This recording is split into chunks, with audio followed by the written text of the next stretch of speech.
Здравейте и добре дошли отново в моя канал.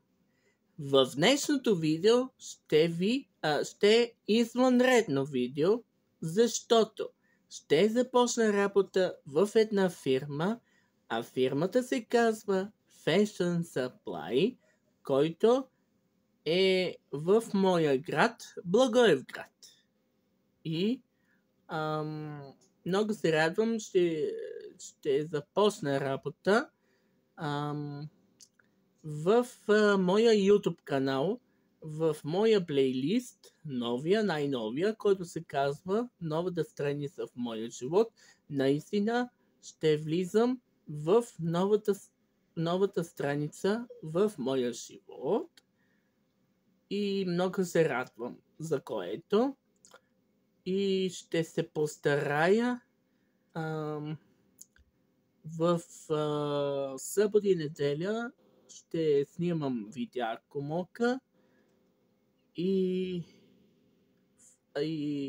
има 3 видеа, които са готови, а те са Вечер и Радо, обикновената песен, Митро ле Митро и Заспало е мало и моме. И когато ми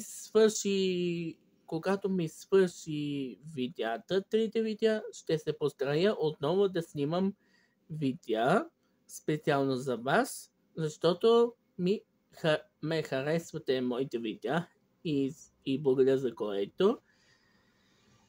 И вече 25 абонати. Много ви благодаря. И всеки понеделник ще качвам видеа. Така. И ще се постарят, разбира се. И заповядайте на 6, 7 и 8 октомври 2023 година на фестивала Малешево пей танцува в село Микрово, община Струмяни. Крайният срок за записване за участие е 15 септември. И абонирайте се за YouTube канала на моя приятел Иван Мушкаров, Фанката 99. В моя YouTube канал има плейлист. За заглавие YouTube канала на Иван Мушкаров. Той качва всеки ден коли, автобуси и танкове игри. И разбира се,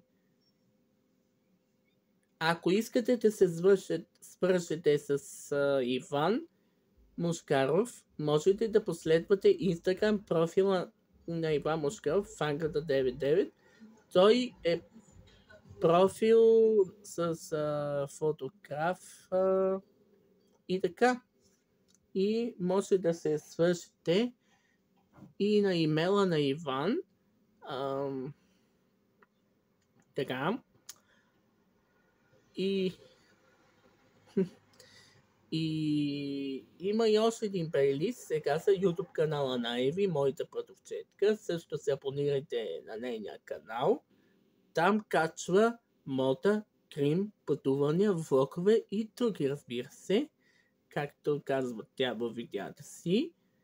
И много се радвам, че Еви и Иван са ютубъри и аз съм ютубър, разбира се.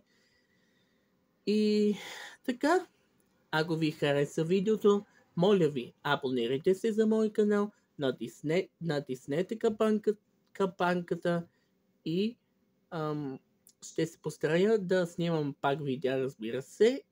И много се радвам, че ще започна работа в Fashion Supply. Тя е огромна фирма, разбира се. И в видеото, който споделих в общност, споделена публикация, има повече информация за фирмата, който ще работят там. И така, това е новата страница в моя живот. И ще се видим, когато се видим. И до скоро!